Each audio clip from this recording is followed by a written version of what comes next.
자, 332페이지 볼게요. 332페이지 가시면은 그 이번 제목의 허가 신청 여기서부터가 이제 허가 절차입니다. 그죠? 그래서 허가 절차는 일단 공동 신청이라는 단어가 보이는데요. 허가는 사전 허가를 했죠. 그래서 반드시 이제 매수인과 매도인은요. 만약에 매매 계약을 한다면 계약을 체결하기 전에 허가 신청을 먼저 하셔야 됩니다. 그럼 계약 전이니까 금액도요. 신고할 때는 거래 예정 금액을 신고하는 거예요. 이렇게 이제 계약 전에 허가 신청하시는데 허가 신청은 당연히 허가권자인 시군구에다 하죠. 근데 허가 신청서를 작성할 때 이제 첨부하는 서류가 있습니다. 투기를 방지해야 되니까 어때요? 자금 조달 계획서를 내셔야 됩니다. 그리고 국토 훼손 방지해야 되죠. 토지 이용 계획서를 같이 냅니다. 그래서 자금 조달 계획서와 토지 이용 계획서를 내는 이유는요. 투기 방지와 국토 훼손 방지를 목적으로 한다는 뜻인데 만약에 이 토지가 농지잖아요. 그럼 농지 같으면 이게 농지 실제 경영 계획서를 내야 됩니다. 그럼 농지 경영 계획서를 내다 보니까 이제 이 시군구에서는 자기들이 농업 경영 계획서 농업 경영 계획서를 받고 나서요. 허가증 주게 되면 그때 농지증은 따로 필요가 없어요. 그럼 시군구에서는 이렇게 이제 허가 신청을 받으면 조사를 해서요. 그게 허가 기준에 맞나 안 맞나를 보게 됩니다. 근데 허가 기준에 맞으면요. 허가증을 발급하게 됩니다. 그럼 허가증 발급해주면 허가증을 가지고 이제 등기하는 거죠. 자, 등기를 끝나고 나면 이제 일단 소유권 취득했다, 그죠? 이때 이제 허가받은 목적대로 이용하셔야 됩니다. 그럼 이용을 해야 되는 일정 기간이 있어요. 그 기간이 끝나면 모든 상황은 끝이 납니다. 자, 허가 절차는 이렇게 됩니다. 그래서 이제 요 허가 신청서의 기재사항은 모르셔도 괜찮아요. 그래서 이제 333페이지 보시면은 그 동그라미 2번 하나만 딱 체크합니다. 나머지 부분은 아무것도 체크할 부분이 없습니다. 그래서 이제 토지거래계약 허가 신청서 있잖아요. 요거 신청하게 되면 당연히 이제 이게 시군구에서는요. 자기들이 토지 등기사항 증명서를 확인합니다. 도대체 누구의 실제 소유권을 가지고 있는 토지인가 하는 내용들이에요. 허가 신청서나 토지 이용 계획서에 들어가는 내용 자체는요. 시험에 출제를 한 적이 없습니다. 그래서 이제 그 내용들은 이렇게 그냥 참고로 보시고 그 다음 334페이지로 넘어갑니다. 허가 또는 불허가 처분되어 있죠. 그럼 허가 기준에 맞으면 제가 허가증 발급한댔잖아요. 그럼 허가 기준에 안 맞으면 어떻게 될까요? 불허가 처분 통지를 하게 됩니다. 근데 불허가 처분 통지만 하는 것이 아니고요. 이 토지가 공익용 토지로서 가장 좋겠다 싶으면요. 선매협의 통지도 할 수 있습니다. 그럼 요 셋 중에 하나는 꼭 해야 되는데요. 이걸 언제까지 해줍니까 하는데요. 이거 날짜는 15일입니다. 요 15일을 실제 조문에 보면 뭐라 써놨냐면요. 민원 처리에 관한 법률에 따른 기간이라 되어 있습니다. 그럼 민원 처리에 관한 법률에 따른 기간이 바로 15일이에요. 그럼 날짜가 15일이라고 나와도 맞고요. 민원 처리에 관한 법률에 따른 기간 내 허가증 발급, 불허가 처분 통지, 선매협의 통지를 해야 된다. 이렇게 나와도 맞는 말입니다. 무슨 뜻인지 아시겠죠? 그게 이제 동그라미 1번하고 2번에 쭉 내용이 있는데 만약에 15일 동안에 공무원이 아무런 말이 없었잖아요.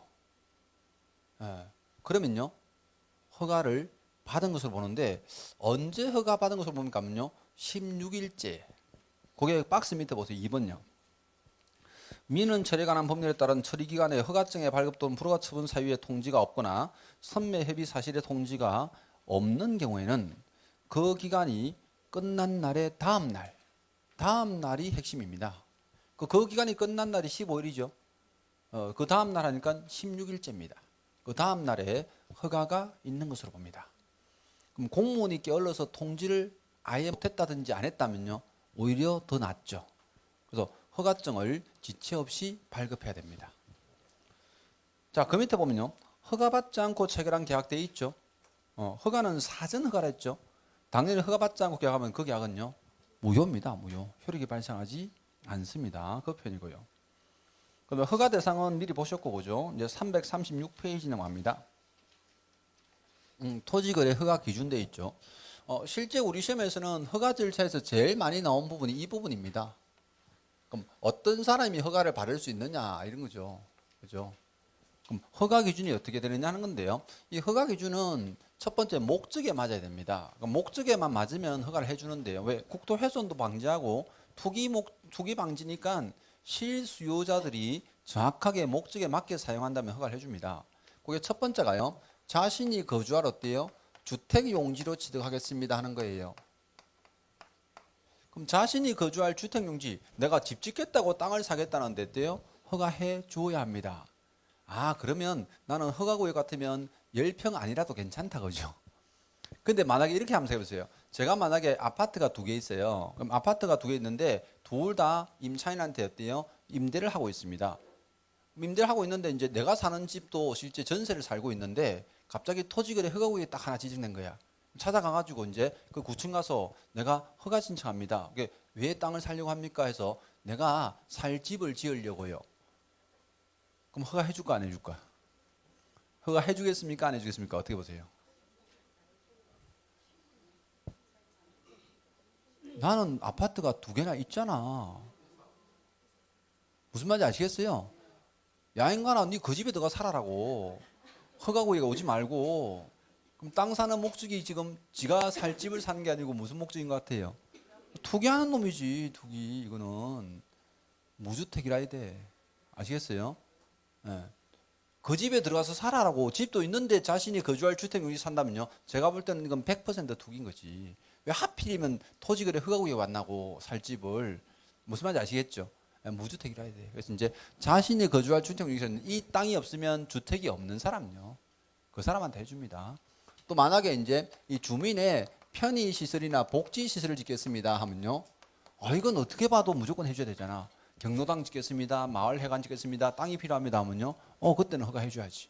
그죠? 자, 생업을 하는 사람이 있습니다. 농업인 등이라고 그러는데요. 농림업 축산업 하는 사람입니다. 그럼 농림업 축산업 하는 사람이 농림업 축산업을 영위하기 위해서 취득하는 사람요, 이런 사람이 있고요. 근데 꼭 농사만 짓는다고 해서 땅이 필요한 사람이 아니고 보세요. 어떤 사람이 이 지역에서 실제 식당을 하고 계시다가 땅이 수용됐어요. 그럼 그 지역에서 식당 했다면 단골 손님 많을 거 아니야? 근데 하필이면 토지거래 허가구역이야? 땅을 사고 싶어. 근데 거기다가 식당을 못 짓게 하면 골치 아프죠. 그러면 일상적인 경제 활동을 하는 사람도 이 땅이 없으면 어때요? 이게 사업을 하지 못하는 사람도 있잖아요. 이 사람도 허가를 해줍니다. 아시겠죠?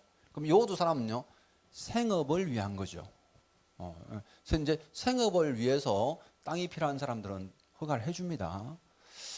자, 그 다음은 사업을 시행하는 사람입니다.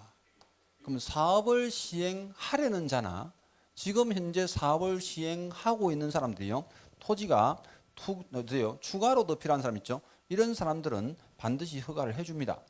그게 지금 우리 책에는 337페이지에 동그라미 4번, 5번, 6번입니다. 4번, 5번, 6번요. 7번 이 사람이에요. 일상적인 경제활동이라는 것은 7번이 제가 좀 앞쪽에 써놨는데요, 이 사람입니다. 1, 2, 3번 뒤에다가 7번을 갖다 붙여놓은 거고, 4, 5, 6번이 사업을 시행, 사업시행이라는 글자를 파랗게 써놨죠. 그 글자만 잘 찾으면 된다는 거예요. 조문을 다 외우실 필요 없어요. 사업을 시행하거나 시행하려는 자, 이렇게 보시면 돼요. 자, 그 다음에 이제 기타가 있는데요. 기타는 보시면 338페이지로 넘어갑니다. 거기 보면 동그라미 니은과 디귿이 있는데요. 동그라미 니은은 보시면 박스 안에 있습니다. 박스 안에. 짧게 얘기하면요, 현상 보존용 토지입니다. 만약에 어떤 토지가 행위 제한을 받고 있죠. 예를 들어서 제일 우리가 이제 행위 제한 받는 토지 중에 아는 것은 개발 제한 구역 있잖아요. 그럼 개발 제한 구역의 토지를 더 잘 보존하기 위해서 추가 토지가 필요하죠. 그럼 허가 받을 수 있습니다. 자, 마지막에 보면 임대 사업용이 있습니다. 그럼 실제 이제 임대 사업 관련 인가를 받았잖아요. 그럼 이미 임대 사업 인가를 받아가지고 이제 임대주택을 지으려고 하는데, 그죠? 임대주택을 내가 건설하고 싶은데 토지거래 허가구역이라고 해서 임대주택을 못 지게 하면 어때요? 임대사업 인가 받은 거 아무 소용이 없잖아요. 그래서 이제 임대사업용 토지는 허가를 받을 수 있습니다. 뭐 기타 항목이지만 같이 기억을 하셔야 돼요. 그럼 이렇게 이제 우리가 이게 실수요자들에 대해서 허가를 해주는데요. 이 실수요자들은 이 허가 기준에 따라서 허가를 받았다 하더라도요. 일정 기간 동안 목적대로 이용을 하셔야 됩니다. 그 목적대로 이용해야 되는 기간 또 중요합니다. 조금 이따 볼 거예요. 근데 여기 보시면요. 농업인 등에 관한 특혜가 있습니다. 그 농업인 등에 관한 특혜에 대해서요. 제가 간단히 소개를 해드릴게요. 336페이지 밑에 보면 그 박스 안에 있는 거 있죠? 그 내용입니다. 동그라미 3번 바로 밑에요. 자, 이래 보시면 됩니다. 자, 농림업 축산업을 하는 사람이 농림업 축산업을 영위하기 위해서 만약에 농사를 짓는 사람이 농지가 추가로 필요하다면요. 일단 자신이 거주하는 특광, 시, 군, 내 토지는요. 전부 허가받을 수 있습니다. 예를 들어서 이제 기장군이 일개한 허가구역 지정됐잖아요. 그럼 기장군 안에서 농사 짓는 사람은 기장군이 허가구역 지정돼도 그 안에서 추가로 농지 사는 사람 어때요? 전부 허가받을 수 있습니다. 면적하고도 상관없이 허가 다 받을 수 있는 거예요. 근데 두 번째요. 자신이 거주하는 특광시군이 아닙니다. 그럼 자신이 거주하는 특광시군이 아닌데도 불구하고요. 자신이 실제 살고 있는 거주지, 그죠? 즉 주소지로부터요. 30km 이내에 있는 농지는 취득할 수 있게 해줍니다. 이게 무슨 말입니까 하면요. 여기 보세요. 여기가 만약에 기장군입니다. 그럼 기장군에 있는 실제 이제 갑이라는 사람이요. 여기서 살고 있으면서 농사를 짓고 있는데 자기가 여기 양산시에 땅을 사고 싶은 겁니다. 근데 양산시에 가서 농지 사면 돼요. 우리나라 농업인 등은 실제 전국에 있는 농지에 대해서 제한이 있어 없어요? 없어요. 그럼 이 사람이 뭐 경기도 양평에 땅이 요즘 이제 워낙 많이 오르는데 경기도 양평 땅 농지 살 수 있습니까? 사도 돼. 제주도 광귤밭을 사고 싶은데 네 마음대로 사세요. 아시겠죠? 전국 어디에 농지라도 몇 평이라도 아무 농지나 다 살 수 있어요. 근데 문제는 양산시가 뭐야?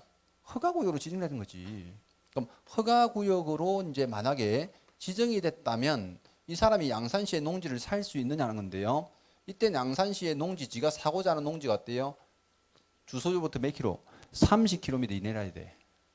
아시겠죠? 가까워야 돼. 30km를 떨어지면요. 살 수가 없어요. 그건 투기를 한다고 보는 거야. 뜻은 아시겠죠? 그 내용이고요. 자, 세 번째는요. 이 사람이 농지가 수용됐습니다. 농지가 수용되면 보상금 받았겠죠. 보상금 받아가지고 만약에 이제 50억을 받았는데 그 돈 가지고 상가 사가지고 그냥 상가 임대 사업 해버리면 끝입니다. 근데 이 사람은 할 줄 아는 게 농사밖에 없어. 그래서 이제 수용된 날부터요 3년 이내에 대체 토지를 사고 싶습니다. 대체 토지를 두 글자라면 대토라 하죠. 대토를 하고 싶으면요 이건 최소한 80km 이내에 있는 토지까지만 가능합니다. 이런 거예요. 만약에 이분이 여기서 농지가 이제 수용된 거예요. 이번에는. 그럼 농지가 수용되고 나면요. 자기가 이제 김해시 땅을 사고 싶다는 거죠. 그럼 김해시 토지를 사고 싶다면 이게 자신이 거주하는 주소지부터 몇 킬로미터예요? 80km 이내까지만. 왜? 이미 내 농지는 수용됐으니까 조금 멀리 떨어진 농지라도 어때요? 농사를 지을 수가 있겠다 본 거죠. 80km 이내에 있는 농지만 취득할 수 있습니다. 그럼 수용이 안 되고요. 농지를 추가로 사는 사람은 몇 킬로예요? 30km 이내만. 그죠? 근데 수용이 되고 나서 대체 토지를 살 때는 대토라잖아요. 대토할 때는 몇 킬로? 80km 이내만 살 수 있는 거예요. 근데 이게 이제 요럴 때 이제 허가 구역일 때만 얘기하는 거지. 그럼 제가 만약에 예를 들어서 이제 농사를 짓고 있는데 기장군이 농사 짓고 있는데 내 땅이 수용되면서 한 30억 보상 나왔어요. 아시겠죠? 근데 저기 이제 뭐 경기도 가평 같은 데서 실제 이제 땅이 워낙 좋은 게 있어서 30억 들고 땅 사러 가는 거야. 근데 이제 농지를 좀 샀단 말이에요. 그때 실제 그 농지 살 수 있습니까? 하면 그냥 사면 돼요. 왜? 그게 허가구역 아니면 아무 상관없어. 아시겠죠?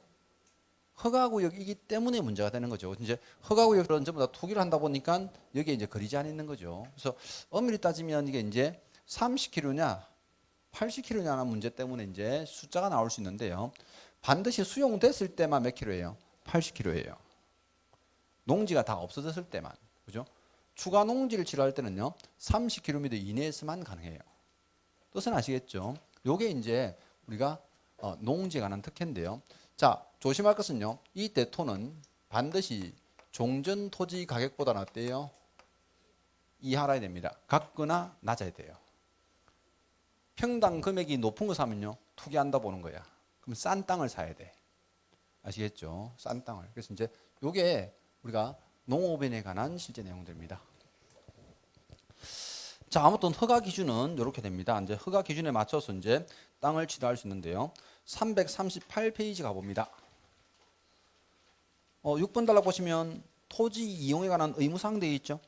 그럼 토지 이용에 관한 의무사항들은 이제 이렇게 허가를 받으면 몇 년을 사용해야 됩니까? 이제 허가받은 목적대로 이용해야 되는 기간이 있습니다. 그래서 거기 보시면 이제 우리가 요 위에 세 가지는요. 이제 쭉 2년입니다. 근데 일상적인 경제 활동을 합쳐서 네 가지가 2년입니다. 네, 사업을 시행하는 사람은요. 4년간 사용하시면 되고요. 그게 현상 보존용이나 임대 사업용은요. 5년 이상 사용하셔야 됩니다. 이렇게요. 목적대로 이용하는 기간별로 제가 이제 쭉 모아놓은 겁니다. 그래서 보시면 이제 거기 지금 동그라미 6번에다가 사업을 시행하는 사람 한테 다 모아놨죠. 그 동그라미 1, 2, 3, 4번 실제 5번까지 그죠? 수용돼서 그죠? 협의 양도돼서 수용된 사람이 대체토지 대토하는 사람도 몇 년요? 2년이에요. 같이 생업하는 사람으로 보니까 2년 보시면 돼요. 네, 7번, 8번인데 7번은 지금 보시면 현상 보존용이죠. 8번에 기타라고 써놨잖아. 그죠? 위 1에서 7 외의 경우도 있는데 그게 임대 사업용이에요. 임대 사업용으로는 5년간 쓰셔야 됩니다. 날짜를 뭐 실제 외울 때 그죠? 조금 이제 개념을 가지고 외우면 좀 쉬운 게 사업을 시행하는 사람은요? 몇 년요? 4년. 누가 또 3년이래. 3년짜리 없지요? 네. 옛날에 축산업 한 번 내가지고 3년 낸 적 있어요? 아니죠. 실수요자들은 일반 서민들은요 2년간 하시면 되고 사업을 시행하는 사람은 4년이죠. 현상보존이나 임대사업은 제가 일부러 글자를 5개씩 쓴 거야. 현상보존 용자까지 붙였잖아. 현상보존용 5글자 5년. 임대사업용 5글자 5년. 근데 원래 임대사업은 옛날부터 민간 임대주택 관한 특별법이 생기기 전에 이제 임대주택법이 있었잖아요. 임대주택법에서는 실제 이제 임대 의무 기간이 몇 년이냐면 5년이에요. 임대 의무 기간이. 그래서 실제 이제 토지 이용도 5년간 하라고 되어 있는데요. 자, 2번 단락 가면 토지 이용 의무에 예외되어 있죠. 시험에 안 나옵니다. 참고로 보세요, 그냥. 340페이지 넘어갑니다. 그죠? 토지 이용에 관한 조사되어 있는데요. 이렇게 이제 토지거래 허가구역이 지정되면 허가 신청을 받아서 이제 허가를 해주면 목적대로 이용을 해야 되는데요. 이렇게 허가를 해주고 나서 그냥 냅두는 게 아니고 매년 여러분들이 어때요? 조사를 합니다. 누가요? 이 허가권자가요. 그럼 허가권자가 만약에 매년 조사한단 말은요. 목적대로 사용하려고 있나 안 하고 있나 어때요? 조사를 한다는 거죠. 근데 만약에 이제 목적대로 사용을 하라 했는데 어떤 분이 이걸 이용을 하지 않습니다. 그럼 이용하지 않으면 어떻게 됩니까? 하면요. 당연히 이용하지 않는 사람한테는 이행 명령을 내립니다. 근데 이행 명령을 받은 사람이요. 만약에 이제 이용을 해버리죠. 그러면 아무런 처벌도 없이 그냥 끝납니다. 너 왜 주택 짓는다고 허가 받아놓고 집도 안 짓고 있냐? 너 빨리 집을 지어라. 하고 했더니 바로 착공을 했어요. 그럼 아무 문제 없어요. 근데 이행 명령을 내렸는데 이행을 안 하죠. 이게 문제잖아요. 그죠? 뭐 배 째라 이런 놈 있잖아요. 그죠? 그럼 진짜 배 째줘야 되죠. 이행을 안 하면. 그럼 이행 안 하면 이제 어떻게 됩니까? 하면요. 요때 뭐가 나오느냐면 이행강제금이라는 놈이 나온 거예요. 자, 이행강제금은 얼마 나옵니까? 하면요. 토지 취득가액의 100분의 10% 나옵니다. 자, 10% 뭐 한 번 내지 뭐 한 번이 아닙니다. 매년 나옵니다. 매년 나오는데 그러면 천년 만년 나옵니까? 아닙니다. 이용 의무 기간 동안만요. 그럼 이용 의무 기간 동안 실제 매년 나온다 했으니까 자신이 거주할 주택 용지는 몇 년 쓰면 돼요? 2년 쓰면 되죠. 이행강제금은 1년에 한 번씩 나오죠. 그럼 쟤는 몇 번 나오겠다? 두 번. 사업을 시행하는 사람은 4번. 맞죠? 이용 의무 기간 동안 계속 매년 나온다고요. 근데 10%가 무조건 10% 나옵니까? 하면 그렇지 않습니다. 이 기준이 있습니다. 그래서 이제 340페이지 제일 밑에 보면 박스 보이죠? 자, 우리가 토지거래 허가구역을 지정한 이유는요, 투기 방지도 있고 국토 훼손 방지도 있죠. 1번에 보면 이제 제일 핵심 단위가 방치한 거예요. 이 방치를 한단 말은요, 투기도 하고 국토 훼손도 했다는 겁니다.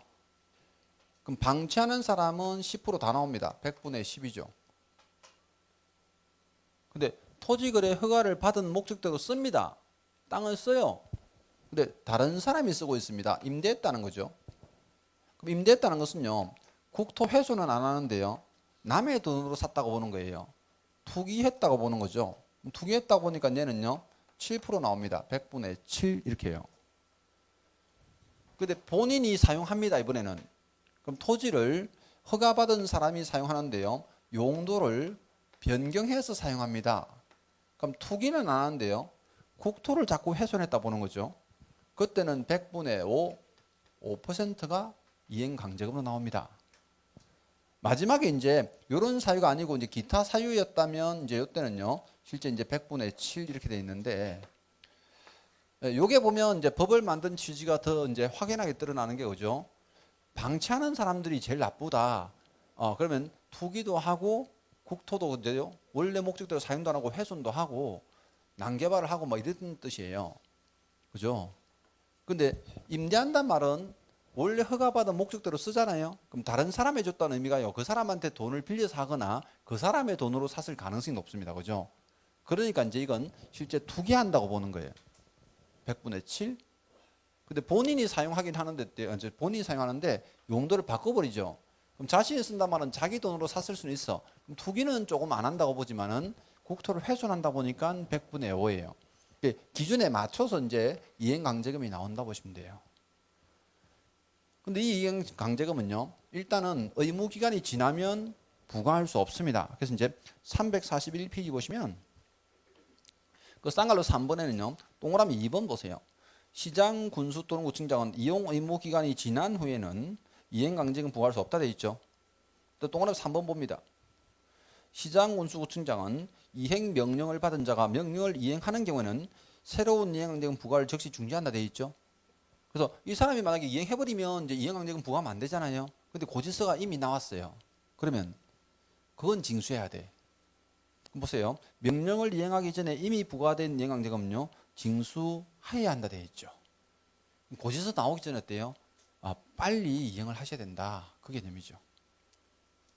자, 그 밑에 부분은 뭐 시험에 나올 건 아닙니다. 참고로 보시고 이제 7번 탈락합니다. 제목이 이의신청 및 매수 청구라 되어 있는데요, 이건 불허가 통지받은 사람이에요. 그럼 불허가 통지를 받게 되면 두 가지를 할 수 있습니다. 첫 번째요, 이의신청할 수 있습니다. 구청 가서 몇 번 고함 지르면 돼요. 야 인간아, 나한테 불허가 처분하냐? 하고 할 수 있습니다. 근데 그게 아니고 나는 토지를 빨리 팔아야 되니까 너희들이 대신 좀 사주세요 하고 어때요? 매수 청구할 수도 있습니다. 근데 이의신청이나 매수 청구는 언제까지 해야 됩니까가 중요합니다. 불허가 처분 통지 받을 날로부터 어때요? 1개월 이내 하셔야 됩니다. 1월 이내에 이의신청이나 매수 청구하게 됩니다. 근데 이의신청하게 되면 이때는요, 시군구 도시계획위원회에서 다시 심의하기라고요. 제가 지금 안 쓰는 거 보면 별로 안 중요하다는 얘기죠. 별로 안 중요합니다. 그게. 그럼 자기들이 하는 업무예요. 이의신청하게 되면 시군구 도시계획위원회에서 다시 심의해서 결과를 통보해 줍니다. 근데 매수 청구하게 되면 매수 신청에서는요, 이렇게 자기들이 매수자를 정합니다. 매수자를 정해가지고 매수 가격을 알려주거든요. 근데 도대체 얼마에 사는 겁니까 하는 매수 가격은요, 개별 공시지가대로 삽니다. 공시지가대로 팔아 안 팔아요? 안 팔지. 당연히 안 팔죠. 누가 팔겠어요. 근데 이 사람이 도저히 답답해가지고 자기는 꼭 팔아야 되겠다 하고 그죠? 매수 청구하게 되면 이때는요, 매수 가격이 개별 공시지가가 됩니다. 그 금액을 기준으로 해서 이렇게 매수하게 된다고 보시면 돼요. 자, 그다음 이제 343페이지 갑니다. 나머지 절차 중요하지 않습니다. 토지 거래에 관한 특례 조항도 있는데요. 허가 의제라는 게 있고 허가 배제라는 게 있습니다. 그죠? 근데 허가 의제는 거의 나오지 않고 허가 배제가 한 번씩 나오긴 한데요. 허가 의제는 이렇게 보세요. 이게 어떤 개념이냐면 이런 겁니다. 만약에요. 거래 당사자의 매수인이요. 국가 등입니다. 국가 등이 실제 거래 당사자 중에 일방이면 과연 허가받으러 가겠느냐 하는 거죠. 허가 신청은 공동 신청인데, 자, 예를 들어서요. 이게 토지거래 허가구역이 있는데 허가구역의 땅을요. 국방부에서 좀 사고 싶습니다. 그럴 수 있죠. 국방부에서 이제 일단 뭐 부대를 옮겨온다든지 할 때 다 필요하잖아요. 국토교통부 장관에서 국방부 장관이 사야 되잖아요, 지금. 그럼 매수를 해야 되는데 국방부 장관님이 지금 기장군수 찾아가서 허가 신청하겠습니까? 딱 들어보니까 말이 안 되죠. 그럼 어떻게 하겠어요? 기장군수를 부르는 거지. 맞잖아요. 장관이 지자체장을 하나 만나러 가겠습니까? 그럼 국방부 장관이 딱 서울에 앉아가지고 어때요? 야, 기장군수 니 좀 와봐라. 그거 하겠죠. 뭐 아래 것들이니까. 뭐라 하면 어때요? 총알을 가야지 또. 갔더니 어때요? 야, 내가 그 땅이 좀 필요하다. 협의하면요. 허가 받은 것으로 봅니다. 아시겠죠? 국가 등이 만약에 허가권자랑 협의해버리면요. 무조건 허가 받은 것으로 봅니다. 무조건. 허가 받은 것으로 봐요. 근데 이번에는요. 어떤 사람이 국유재산을 거래합니다. 자, 내가 만약에요. 토지거래 허가구역 안에 토지를 살려고 딱 보니까요. 토지가 나왔는데 국가 소유입니다. 그럼 국가 소유는 지금 우리나라에서는 누가 관리하냐면 기획재정부 장관이 관리하거든요. 물론 기획재정부 장관지 개인 소유는 아닙니다. 그죠? 국유재산입니다. 근데 국유재산을 내가 만약에 거래한다고 계약을 했잖아요. 그럼 계약을 하면 이거 허가 받으러 가야 됩니까? 근데 이것도 잘 생각해 보세요. 허가는 공동신청이라 했잖아. 공동신청이면 내가 매수인이고 상대방이 국가입니다. 맞죠? 근데 국가에서는 물론 기획재정부 장관이 실제 이제 관리를 하니까 그 사람하고 둘이 손잡고 기장군수한테 가야 돼. 말이 안 되는 거잖아. 그럼 내가 기획재정부 장관하고 계약서를 딱 쓰는 순간 어때요? 모두 협의한 것으로 보고 허가도 다 받은 것으로 봅니다. 그럼 사람이 국가 등이거나 재산이 국유재산은요. 전부 다 허가받지 않습니다. 근데 허가를 받은 것으로 보는 거지 허가가 아예 배제되는 것은 아닙니다. 그럼 협의함으로써 이건 전부 다 어때요? 허가가 있는 것으로 본다 돼 있어요. 요게 이제 허가 의제라는 표현이고 344페이지 보면 허가 적용 배제되어 있죠. 자, 이 부분은 이제 여러분 꼭 체크해야 되는 부분이 있습니다. 우리가 앞에서 배운 거예요. 1번하고 2번요. 박스 안에. 경매 이거 계약 아니죠. 그러니까 우리가 지금 허가받는 대상은 보세요. 소유권과 지상권에 관한 이제 이전 또는 설정에 관한 유상 계약 또는 예약이었잖아. 그럼 경매나 수용은 계약 아니죠. 허가 안 받는 거예요. 아예 허가 대상이 아닌 거예요. 그 부분하고 그다음에 이제 345페이지에 15번 보니까 파랗게 써놨죠. 법제 구조에 따라 앞 시간에 배운 겁니다. 외국인 등이 토지 취득에 허가를 받은 경우 이제 요게 조금 더 아이러니한 얘기인데요. 이건 무슨 얘기냐면 이거예요. 자, 토지거래 허가구역으로 지정되어 있습니다. 요 부분이. 그럼 허가구역으로 지정되어 있는데요. 여기가 지금 문화재 보호구역입니다. 아시겠죠? 근데 이 문화재 보호구역의 땅을요. 외국인이 살아온 거예요. 무슨 말인지 아시겠어요? 근데 외국인이 이 땅을 딱 살아오면 토지거래 허가 받으면 이 허가 다시 받을 필요 없댔죠. 앞 시간에. 근데 이 외국인이 절차를 몰라가지고요. 이게 외국인 취득 허가를 먼저 받아버린 거예요. 지금 무슨 말인지 아시겠어요? 그때는 토지거래 허가 받은 것으로 봅니다. 그럼 어느 쪽 허가를 받아도 상관은 없다는 거죠. 지금 무슨 말인지 아시겠어요? 이건 외국인에게 해당됩니다. 그럼 만약에 이 외국인이 토지거래 허가 받으면요. 외국인 취득 허가 받을 필요가 없다. 근데 외국인 취득 허가 받아버릴 때요. 토지거래 허가 받을 필요가 없다 되어 있습니다. 그럼 어느 한쪽에 선택해서 어때요? 허가 받을 수가 있습니다. 지금 무슨 말인지 아시겠어요? 그 만약에 이 사람 이제 서식이 두 가지란 말이에요. 외국인이 적용받는 외국인 토지 취득 허가 신청서가 있습니다. 그걸 내 가지고 허가 받아도 토지거래 허가 받은 것으로 보고요. 이 사람이 이제 그 외국인 부동산 취득 허가를 몰라 가지고 토지거래 허가 신청서를 냈잖아요. 그럼 토지거래 허가를 받아버리면 외국인 취득 허가를 받을 필요가 없습니다. 양쪽으로 이제됩니다. 양쪽으로. 그럼 어느 한쪽이든지 실제 어때요? 선택해서 받으시면 된다는 거죠. 양쪽으로 다 의제되는 법률이에요. 양쪽으로 의제되는 법률이 잘 없어요. 이건 두 개 다 의제가 됩니다. 그럼 허가를 두 번 받아야 된다 나오면 무조건 X인 거야. 그냥 생각하면 돼. 그러면 토지거래 허가를 받은 외국인도 외국인 토지 취득 허가를 다시 받아야 된다? X예요. 무슨 뜻인지 아시겠죠? 그러면 외국인 토지 취득 허가를 받은 외국인도 토지거래 허가를 또 받아야 된다? X예요. 그죠? 근데 그 구역을 꼭 주거든. 문화재 보호의 토지에 대하여 외국인이 토지 취득 허가를 받은 경우에도 토지거래 허가를 또 받아야 된다? X입니다. 두 번 허가 받는 경우는 없어. 한 번만 받으시면 되는 거죠. 그래서 이제 그 법 많은데요. 많은 내용 중에서는 이런 것들이 지문에 한 번씩 등장합니다. 그 내용들이고. 그 다음 오른쪽 밑에 가시면 이제 우리가 허가증을 받으면요. 허가증 가지고 등기한다 했죠. 그러다 보니까 이게 허가증을 받는 순간요. 등기할 때 농지 취득 자격증명 받은 것으로 봅니다. 농지증 필요 없고요. 거기다가 금인계약서도 필요 없습니다. 금인을 받은 것으로 봅니다. 토지거래 허가구역에서는 허가증 하나만 있으면 어때요? 농지증도 필요 없고 금인도 필요 없다. 근데 부동산 거래신 거는요? 해야 되죠. 그 제가 취지가 다르댔죠. 그 제일 밑에 보면 토지거래계약 허가를 받은 경우도 부동산 거래신 거는 해야 된다 돼 있죠. 1, 2번만 의제가 되는 겁니다. 1, 2번만. 그래서 이제 마지막 세 번째는 의제되지 않는다라고 보시면 돼요. 자, 요게 이제 허가 절차에 관한 부분이고요. 이제 마지막 절차 봅니다. 마지막은 347페이지에 선매제도라고 되어 있습니다. 선매제도. 그죠? 선매라는 것은요, 말 그대로 앞설 선자의 삶의 자입니다. 그럼 선매라는 것은요, 관청에서 자기들이 먼저 사겠답니다. 그럼 매수인이 사기 전에 자기들이 먼저 사겠다는 거죠. 그죠? 그게 선매입니다. 왜 갑자기 선매를 하고자 합니까? 하면요, 이 토지가 공익용 토지로서 정말 좋겠다 하면요, 이때 선매 협의 통지를 하게 됩니다. 또 하나가요, 허가받은 사람이 허가받은 목적대로 이용하지 않죠. 이때도 어때요? 선매 협의 통지할 수 있습니다. 근데 대부분 허가받은 목적대로 이용하지 않으면 이행 명령을 내리고 이행 강제금 쪽으로 더 많이 가지 선매 협의 통지는 잘 안 합니다. 근데 어쨌든 뭐 그렇게 조문에 나와 있어요. 그럼 선매를 어떻게 합니까 하는 진행인데요. 시군구에서는 자기들이 허가 신청 받으면 먼저요, 선매자를 지정합니다. 이 선매자도 실제 국가 등입니다.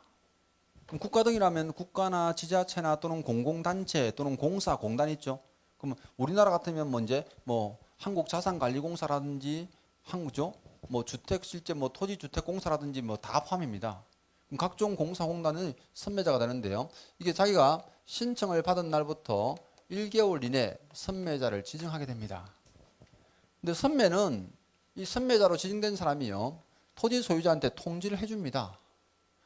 내가 바로 선매자입니다 하고요, 지정받은 날로부터 15일 이내에 이렇게 통지를 해요.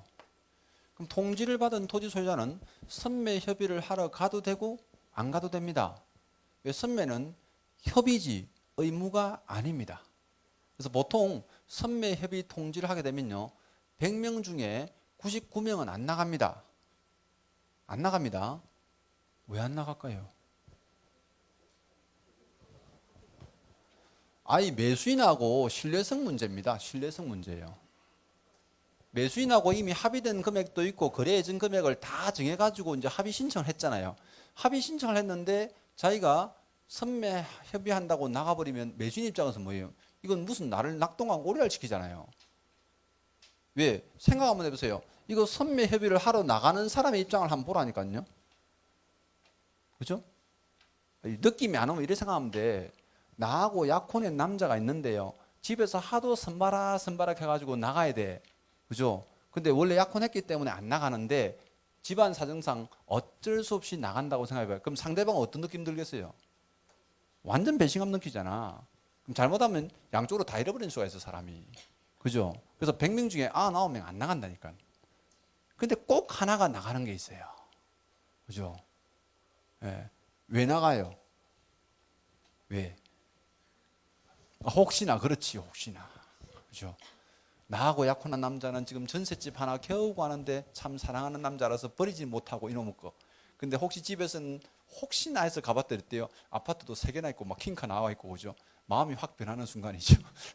혹시나 해서 나가봅니다. 자, 선매 협의를 하러 나간 사람도요. 혹시나 해서 나가는 거야. 왜? 매수인이 땅을 3억에 거래하기로 합의했어. 근데 제일 먼저 선매자한테 나가서 물어보는 말은 무슨 말이에요? 제일 궁금한 게 뭐야?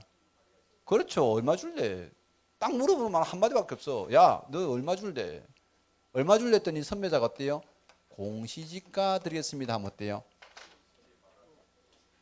얼굴에다 물을 콱 끼얹으시죠. 네. 공시지가 아닙니다. 근데 답으로 잘 나오는 걸 얘기하는 거예요. 그 선매자한테 얼마 줄래 했더니요. 당신이 처음에 땅을 매수한 매수 가격 들어있습니다. 그럼 한 푼도 안 남는 얘기잖아. 무슨 소리야 이거는. 무조건 X입니다. 그럼 선매 가격은 어떻게 됩니까?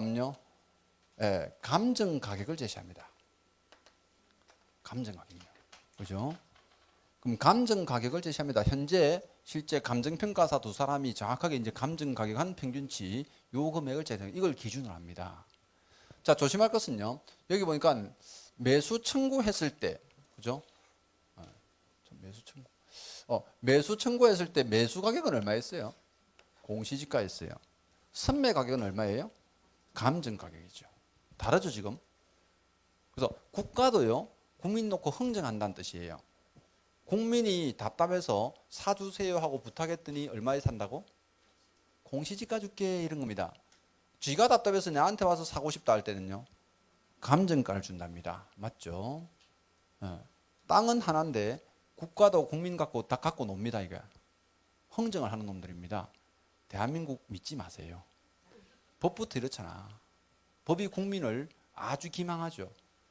그럼 원래 토지가 하나 같으면, 잘 생각해보세요. 토지가 하나 같으면 매수인이 주기로 한 실가, 맞죠? 실거래가랑 감정가랑 실제 이렇게 공시지가에 관한 매수 가격이 어때요? 같아야 되는 거 아니에요? 그럼 내가 답답해서 사주세요 하고 부탁해도 어때요? 원래 거래되는 금액을 줘야 되는 거고, 또 자기들이 답답해서 산다 할 때도 어때요? 거래되는 금액을 줘야지. 안 그래요? 근데 내가 답답하니까 어때요? 공시지가 준대. 뭐 이런 것들이 다 있어. 지가 좀 답답하니까 조금 더 주긴 한데 얼마요? 감정가 준대. 이거 협의 되겠어 안 되겠어요? 안 돼요. 100% 안 된다니까. 그럼 협의가 안 되는데 만약에 이제 협의를 진행한다면요. 이 협의는 1개월 이내 협의를 끝내야 됩니다. 1개월 이내 협의를 끝내야 되죠. 근데 대부분 협의가 결여됩니다. 아시겠죠? 그럼 협의가 결여되면요. 지체 없이 허가나 불허가 처분을 다시 해줘야 됩니다. 선매 협의가 결여됐다 해서 무조건 불허가 받은 게 아닙니다. 아시겠죠? 선매 협의가 결여됐다. 그럼 만약에 처음부터요. 선매자가 내가 선매자인데 협의합시다 하고 통지했는데 토지 소유자가 어때요? 야, 나 협의 안 해. 안 나가. 이러면요. 빨리 허가나 불허가 처분을 다시 해야 됩니다. 아시겠죠? 이제 선매는 잘 안 이루어집니다. 그래서 어쨌든 이제 이 부분은 선매 협의 절차가 이렇게 이루어진다는 거죠. 자, 348페이지에 선매 가격이 중요합니다. 감정 가격을 기준으로 한다는 게 제일 중요한 부분이고요. 다음 제재 처분 볼게요. 349페이지 보는데 보세요. 이제 우리가 이게 허가상이잖아요. 자, 허가상이니까 만약에 매수인과 매도인이요. 허가를 받지 않고 계약을 했습니다. 또는 부정하게 허가받았죠. 이렇게 되게 되면 형사처벌하는데요. 2년 이하 징역입니다. 근데 2년 이하 징역인데 벌금형이 독특합니다. 벌금은 실제 이제 토지 개별 공시지가의 얼마예요? 100분의 30 이내에서 벌금형이죠. 그럼 토지 가격이 많을수록 벌금이 어때요? 많이 나온다는 거지. 그럼 토지가 만약에 10억짜리 같으면 벌금이 어때요? 3억까지도 나올 수 있다는 겁니다. 아시겠죠? 그만큼 투기하는 사람들 어때요? 돈을 많이 뺏어버리겠다 하는 그런 취지이기도 합니다. 이제 벌금형이 독특한 거예요. 자, 이번에 보면 제재 처분, 이 제재 처분은 뭐냐면요. 이겁니다. 자, 허가받은 목적대로 이용을 하려 했는데 이용 안 하죠. 그럼 이용 안 하면 방금 보신 대로요. 이행 명령도 할 수 있고요. 거기다가 선매 협의 통지도 할 수 있지만요. 이거 허가 취소도 할 수 있습니다. 그럼 허가 취소 처분을 내리면 당장 허가 받기 전, 계약하기 전으로 다 돌려야 됩니다. 아시겠죠? 그럼 다 돌아가는 게 쉽지는 않습니다. 근데 만약에 허가 취소 처분을 내렸는데도 실제 매수인들은 땅을 매도인한테 돌려주지 않고 어때요? 그대로 유지한다면 어때요? 형사처벌 해버렸는데 그게 1년에 1천만 원입니다. 그죠? 그게 청문 등돼 있는데 청문 등에 대해서는 뭐 청문을 한다 안 한다가 중요한 게 아니고 2번이 중요한 거죠. 허가 취소 처분 또는 조치 명령을 위반한 데 돼 있죠. 형사처벌합니다. 1년에 1천만 원이에요. 근데 잘 없습니다. 이런 경우는 잘 없어요. 잘 없는데 대부분 이행강제금을 부과하는 쪽으로 더 많이 움직이고요. 근데 실제 이제 이게 투기를 워낙 심각하게 한다 싶으면 허가 취소 처분까지도 할 수는 있습니다. 그죠? 자, 이번에 가면 권리 의무의 승계라고 했는데 뭐 승계는 시험에 한 번도 나온 적은 없는데요. 이렇게 생각하시면 돼요. 만약에 어떤 사람이 땅을 자신이 거주할 주택용지로 취득을 했는데요. 허가를 받고 나서 취득하고 난 뒤에 돌아가셨습니다. 안 된 얘기지만. 그럼 상속인이 있을 거 아니에요. 그죠? 그럼 그 상속인들은 이 의무상 어때요? 전부 승계받습니다. 그럼 아버지가 토지거래 허가로 인해서 만약에 땅을 취득하고 나서 자신이 거주할 주택용지를 취득했는데 집을 지지도 못하고 돌아가시고 땅이 이제 자식들한테 상속됐잖아요. 그 상속받은 상속인들은 의무사항도 이제 어때요? 그대로 승계받으니까 빨리 집을 지어가지고 몇 년요? 2년 살아야 됩니다. 아시겠죠? 그 권리 의무가 모두 승계된다는 겁니다. 그 개념이고. 그다음 350페이지 가면 지가 동향 조사로 되어 있는데요. 거기 큰 제목 2번에 동그라미 1번만 체크합니다. 국토교통부 장관은 얼마에 한 번씩요? 연 1회 이상요. 전국의 지가 변동률을 조사하셔야 됩니다. 그래서 국토교통부 장관이 원래 이제 전국에 대해서 지가 변동률을 계속 조사를 하기 때문에요. 처음에 토지거래 허가구역 지정할 때는 지자체 의견을 듣지 않습니다. 재지정할 때만 의견 칭찬됐죠? 그 개념이에요. 자, 그 다음에 이제 마지막 단락 갑니다. 358페이지요. 보칙 및 벌칙이 있습니다. 그죠? 벌칙에 대해서는 제가 이제 부동산 거래 신고할 때 왜 3천만 원 과태료, 500만 원 과태료, 외국인 또 부동산 취득할 때 100만 원 과태료, 300만 원 과태료 다 설명했죠. 벌칙은 제가 앞에서 다 설명드린 겁니다. 여기서 이제 유일하게 여러분들이 이제 마지막으로 아셔야 할 게 보상금 제도입니다. 근데 보상금 제도는 작년 7월 달부터 생겼습니다. 그래서 작년 시험에 출제를 안 했습니다. 그럼 올해 무조건 나옵니다. 얘는. 그럼 포상금이란 것은 위반을 한 사람들을 신고 고발하면 돈을 준다는 거죠. 그 개념입니다. 근데 어떤 사람이 신고 대상이고 사유가 어떻게 돼야지 돈을 줍니까 하는 거예요. 그래서 거기 보면 지금 동그라미 1, 2, 3, 4번 지금 네 가지가 있는데요. 원래 1번하고 2번은 같은 겁니다. 실제로는요. 그래서 이제 포상금 지급 대상 뭐 제가 정리를 조금 해볼게요. 지급 대상 보시면은요.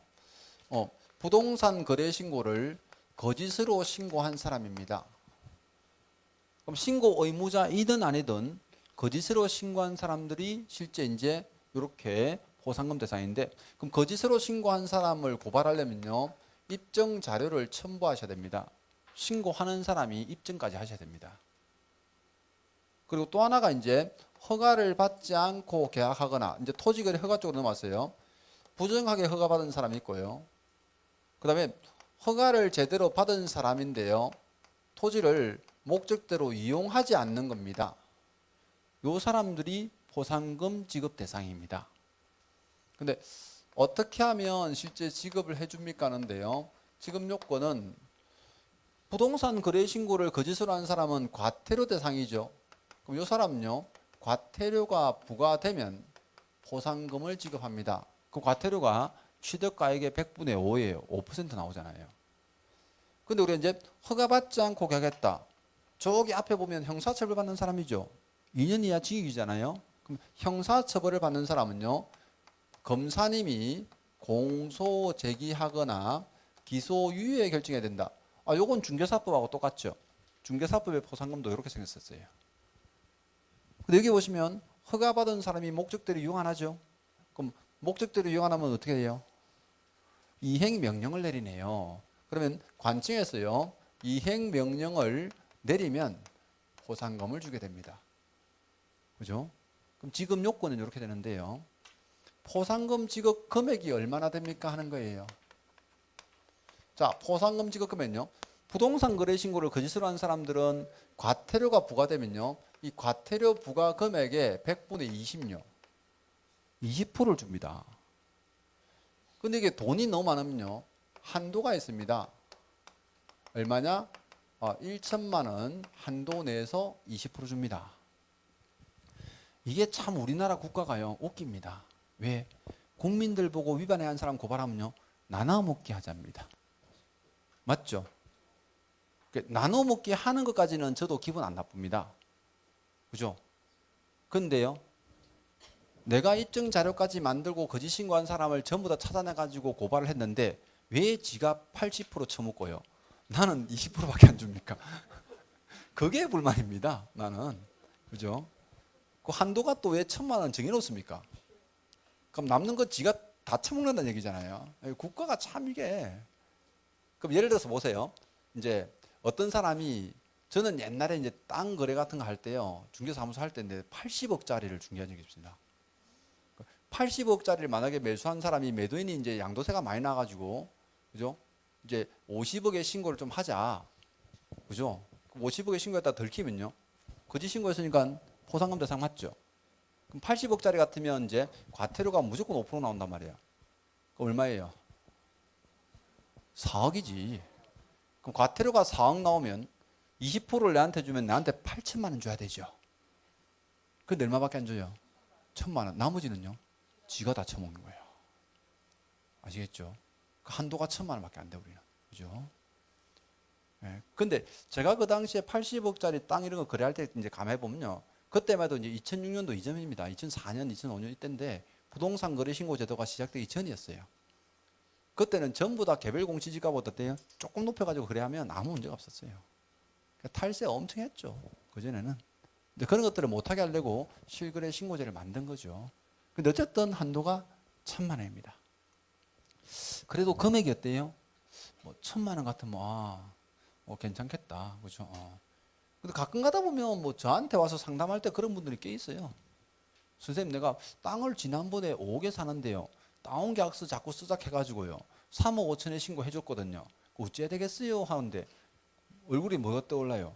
1,000만 원, 1,000만 원, 자꾸 그게 떠올라요. 나 이거 고발만 했다 하면 어때요? 20% 딱 떨어지는데, 그죠? 제가 고발하지 않습니다. 그죠? 네, 아무튼 이제 100분의 지금 이게 아주 독특한 겁니다. 얻어 법률에도 이렇게 나눠먹게 하는 법률이 없어요. 부동산 거래 신고 쪽만 그렇습니다. 근데 토지 거래 허가를 실제 이제 받지 않고 계약한 사람들은요, 한 건당 50만 원. 이건 중개사법과 똑같습니다. 자, 이행 명령을 이제 받은 사람들도 어때요? 이것도 한 건당 50만 원입니다. 뭐 이런 것들은 실제 이제 뭐 지자체에서 예산으로 지급하는 거죠. 그런 겁니다. 자, 이게 이제 포상금 대상 요건 또 지급 금액인데요. 포상금 지급하는 절차가 우리 중개사법하고 좀 다른 게 있습니다. 그 절차가 어떻게 되냐면요, 이런 거예요. 그럼 신고인께서는요, 일단 신고관청 또는 허가관청이라고 하기도 합니다. 그럼 신고관청이나 허가관청에다가 신고서를 제출합니다. 그럼 첫 번째 신고서를 내면요, 기다려야 됩니다. 그럼 계속 기다리고 있으면요, 신고관청에서 만약에 과태료를 부과했던가 아니면 허가관청에서 이행명령을 내렸죠. 그럼 그렇게 지급 요건이 갖춰지면요, 이 신고관청에서 신고인한테 다시 연락을 합니다. 뭐 하라고요? 계좌번호 내라고요. 계좌번호가 바로 포상금 지급 신청서라고 있거든요. 그럼 포상금 지급 신청서를 제출하라고 요구합니다. 그럼 신고는 계좌번호 내라고 하는데 가만히 있겠어요? 빨리 내야 되겠다, 그죠? 당연히 이제 포상금 지급 신청서를 냅니다. 그럼 실제 어때요? 서류를 2개 내는 거죠. 처음에는 신고, 고발, 신고서만 낸다니까요. 그럼 신고서만 딱 내놓고 기다리고 있으면 관청에서 연락이 와요. 포상금 지급 신청서 내세요. 그게 뭐냐면요, 계좌번호 내세요 이 뜻이에요. 그럼 계좌번호를 딱 내면 여기서 이제 포상금 신청서가 접수됐죠. 그럼 접수되고 나서 포상금을 지급할 거 아니에요. 포상금 언제까지 지급합니까? 하면요, 요거 2개월 이내입니다. 2개월 이내에 지급한다 돼 있어요. 자, 중개사법에서는 사실 포상금 지급 절차가 그죠? 우리가 등록관청이 포상금 지급 결정하고 나서 몇 개월 이내 줬나? 1개월 이내 줬습니다. 그쪽은 1개월인데요. 여기는 2개월 이내 지급한다 나와 있고요. 그 외에 나머지는 우리하고 조문이 똑같아요. 왜? 하나의 위반 행위에 대해서 2건 이상의 신고 고발됐죠. 그때는 최초로 신고 고발한 사람만 주고요. 하나의 위반행위에 대해서 2인 이상이 공동 신고 고발했죠. 그때는요 균등하게 배분합니다. 그 만약에 부동산 거래 신고를 실제 거짓으로 한 사람이 10억짜리 땅에 대해서 신고했다면 두 사람이 공동 신고하면요 500만 원씩 딱딱 나옵니다. 아시겠죠? 그게 10억짜리가 1000만 원 한도까지 나오거든. 그죠?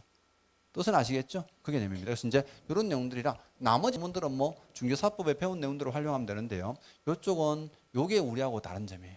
포상금에 관한 포상금에 관한 부분은 뭐 단독 문제가 나올 수도 있고요. 지문이 나올 수도 있는데 이 부분들을 잘 숙지하셔야 됩니다. 자, 이렇게 해서 이제 부동산 거래 신고에 관한 일단 절차는 모두 마쳤습니다. 전자문서가 가능하냐, 가능하지 못하냐는 제가 단원별로 다 설명드린 거예요. 부동산 거래 신고할 때 이미 설명을 다 드린 겁니다. 그 내용들 아시면 되고 363페이지에 과태료가 있고 뒤에 형벌이 있지만 이 부분도 단원별로 설명은 다 드린 겁니다. 그 단원에서 따르게 하시면 될 것 같아요. 자, 이로써 이제 두 번째 파트는 모두 마치고요. 이제 다음 주에는 이제 마지막 수업 시간이죠. 마지막 주에는 이제 실제 중개 실무 마지막 파트를 가도록 하겠습니다. 저는 다음 주 월요일 날 다시 뵙겠습니다. 수고했습니다.